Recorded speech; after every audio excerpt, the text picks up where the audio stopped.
A Santa Ceia, além de ser o maior culto da igreja, é um momento de comunhão com Cristo. Eu digo, o maior momento de comunhão com Cristo é o culto de Santa Ceia. Porque nesse culto você pode estreitar o seu relacionamento com Jesus, através da sua morte. Só da gente memorizar pela fé o que Jesus fez por nós na cruz do Gólgota, quando ali ele entregou voluntariamente, não foi de uma maneira forçada, ele entregou voluntariamente pelos nossos pecados. E você usufruir de tudo isso foi por mim, foi por mim, foi por mim que ele morreu. E você começar a adorar a ele num culto como este, você vai estreitando a sua comunhão, a sua intimidade e o seu relacionamento com Jesus. Se num culto como este, você adentrar aqui e sair daqui do mesmo jeito que você entrou, você não veio para o culto de Santa Ceia. Não. Você veio participar de uma reunião. Porque nesse culto de Santa Ceia, você precisa sair daqui diferente. Amém? Abra comigo a sua Bíblia, livro do profeta Oséias, seu capítulo de número 6. Vamos ler os versículos 1, 2 e 3. Os 3 primeiros versículos nós vamos ler para nossa meditação inicial, e certamente Deus tem para nós algo nesses versículos. Todos encontraram? Digam amém. Oséias capítulo 6, versículos 1 ao 3, diz assim: vinde e tornemos para o Senhor, porque Ele despedaçou e nos sarará, fez a ferida e a ligará. Depois de 2 dias nos dará vida, e ao terceiro dia nos ressuscitará, e viveremos diante dele. Conheçamos e prossigamos em conhecer ao Senhor. Como a alva será a sua saída, e ele a nós virá como a chuva, como chuva serôdia que rega a terra. Diga amém. E toma o seu assento só um minutinho, em nome de Jesus. O conhecimento de Deus. Oséias não está falando do conhecimento teórico, embora o conhecimento teórico não seja tão importante. É importante, mas não é tão importante o conhecimento teórico. Aqui o profeta está falando do conhecimento que salva, do conhecimento de Deus. Quando você obtém esse conhecimento para viver uma vida absolvida de culpabilidade, de seus pecados, e uma vida, sobretudo, de arrependimento. Então fala do conhecimento de Deus, o conhecimento que salva. E quando a pessoa obtém esse conhecimento que salva, esse conhecimento transformador, ela jamais deixará ao Senhor. Por isso que aqui nesse capítulo 6, o povo havia se afastado de Deus. O povo havia virado as costas para Deus. E aqui é um convite, no verso 1, vinde e tornemos. Ou seja, o povo já estava lá, no outrora, alguns anos atrás, em comunhão com Deus, mas o povo se distanciou do Senhor. Por isso que há um convite, vinde e tornemos para o Senhor. Quantas pessoas que obtêm o conhecimento de Deus, conhecimento da salvação, o conhecimento de tudo aquilo que Jesus fez por ele, no Getsêmani e no Calvário, todavia, mesmo assim, com tantas bênçãos que o Senhor proporcionou para a vida dele, depois que ele obteve esse conhecimento de Deus e da verdade, mesmo assim, ele se afasta do Senhor. E aqui está dizendo, vinde e tornemos para o Senhor, porque ele despedaçou. E às vezes Deus faz isso com a gente. Deus faz isso com aqueles que já são deles, mas por algumas razões pessoais se afastam dele, vira as costas para ele. E aí ele despedaça, ele quebra o vaso, tá? Ele quebra o vaso. E a gente fica todo despedaçado. Mas aí está escrito, ele despedaçou e nos sarará. Aleluia. Isso aqui é forte. Fez a ferida e a ligará. Deus faz a ferida, porque Deus fere, mas as suas mãos curam. A Bíblia diz lá no Apocalipse, capítulo 3, versículo 19, Deus dizendo, eu repreendo e castigo a todos quanto amo, sê pois zeloso e arrepende-te. É uma chamada ao arrependimento, é uma chamada para você abandonar definitivamente os seus pecados, para viver uma nova dimensão de vida com Cristo.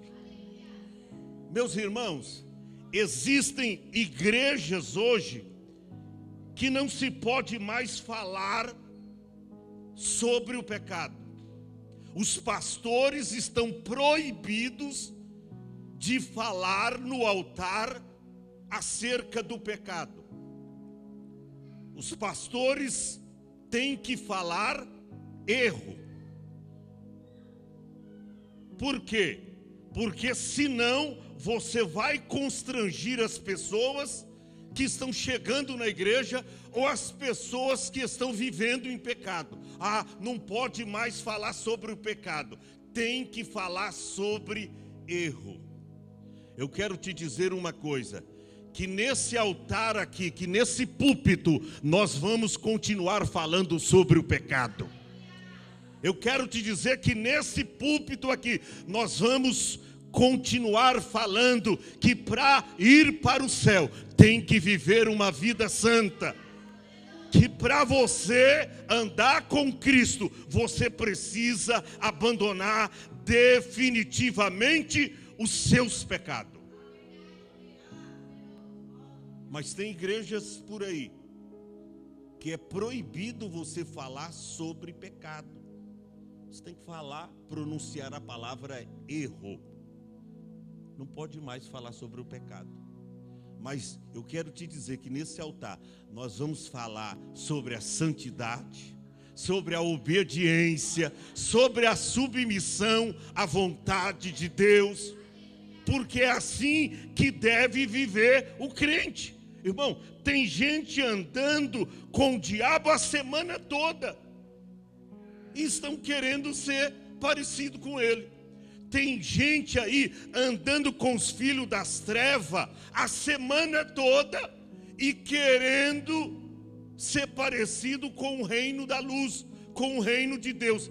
Não vai ser não, meu irmão. Você tem que abandonar definitivamente as coisas erradas desta vida. para ser parecido com Jesus, você precisa obedecer a sua palavra. Mas é verdade. Tem gente andando a semana toda com o diabo. E aí querendo ser parecido com Cristo.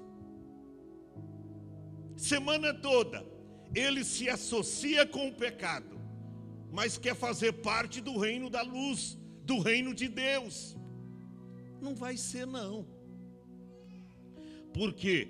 Porque para você ter autoridade, para você entrar no céu, você precisa ter um compromisso verdadeiro com Cristo.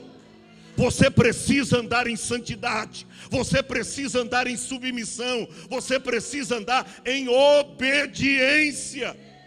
A Bíblia diz, não sou eu, a Bíblia diz que para os filhos da desobediência vem a ira de Deus. Quer ser parecido com Cristo? Faz como 1ª Epístola de João, capítulo 2. E o verso, se não me falha a memória, ou 5 ou 6, que aquele que diz que está nele deve andar como ele andou. Anda a semana toda na desobediência e no pecado, e aí diz que faz parte do reino da luz? Não, não faz parte. Porque aquele que diz que está nele, examine o contexto aí dessa palavra, aquele que diz que está em Cristo, deve andar como ele andou. Aí o verso 2 de Oséias 6 diz: depois de 2 dias, ele nos dará vida. Depois de 2 dias, depois de todo quebrado, mas cujo coração quebrantado e contrito, cheio de arrependimento, chega para ele e diz: Senhor, me perdoa, e pede clemência e misericórdia. É a hora da absolvição. Por quê? Porque Jesus te leva até o alto do Calvário, no chuveiro da regeneração, e te dá um banho de carmesim. Você fica limpo, você fica purificado dos seus pecados, através do sacrifício de Cristo. Depois de 2 dias, todo despedaçado, ele te dará vida. E ao 3º dia, Jesus ressuscitou no 3º dia, e ao 3º dia nos ressuscitará e viveremos diante dele. Oh, aleluia! Isso é coisa extraordinária, irmão. Viver diante dele. Eu termino com a grande declaração que todos conhecem, que está no verso de número 3, e é um convite: conheçamos. Tem gente que já acha que sabe tudo, que já conheceu tudo de Deus ao seu respeito. Não conheceu não, meu. Não, porque a Bíblia diz lá em Provérbios que a vereda do justo é como a luz da aurora, que vai brilhando mais e mais, até ser dia perfeito. Você não conhece tudo não. Você conhece os primeiros rudimentos da doutrina de Cristo, como está em Hebreus capítulo 6. Não, você não conhece tudo não. Você conhece muito pouco, tá? E quando conhecer, aqui não é apenas conhecer, mas dentro do seu conhecimento, você precisa obedecer. Porque tem gente que diz que tem um conhecimento desse tamanho, mas ele peca dentro desse conhecimento. É o pecado consciente. Ora, tem gente que tem um pecado, tem um conhecimento desse tamanhozinho e peca fora desse conhecimento. Aí já é um pecado voluntário. Mas se você diz arrogantemente, rotando de santidade, que tem conhecimento desse tamanho, mas peca dentro desse conhecimento, é pecado consciente. Ser maior pecador do que aquele que... Tem gente que diz que conhece Bíblia. Conhece nada, meu irmão. Você não conhece Bíblia, coisa nenhuma. Porque se você conhecesse, você não pecaria dentro desse conhecimento que você diz que conhece. conheçamos e prossigamos em conhecer ao Senhor. Tem que prosseguir. Diga para o teu irmão, tem que prosseguir conhecer o Senhor. Tem que prosseguir conhecendo a Deus, porque Ele é muito mais do que você pensa, Ele é muito mais do que você imagina que Ele seja. Ele é muito mais além de todas as coisas. E para conhecer a Deus, como é que se conhece a Deus, irmão? Primeira coisa, orando. Tiago 4:8, chegai-vos a Deus, e Ele se chegará a vós.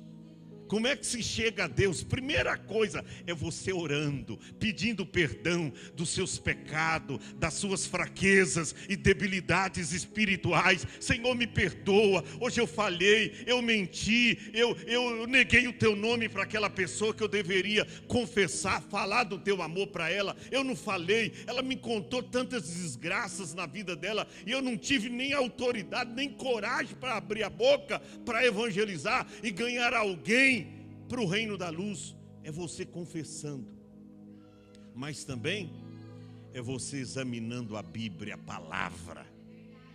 Conheçamos e prossigamos. Como é que se conhece a Deus? Primeiro orando. Segundo, examinando a sua palavra. Conheçamos e prossigamos em conhecer ao Senhor. Como a alva será a sua saída, e Ele a nós virá como chuva, como a chuva seródia, ou serôdia, como queiram. Ele virá sobre nós como a chuva. Essa chuva seródia ou seroa é a chuva do verão. Aleluia! Ele vai mandar essa chuva sobre nós.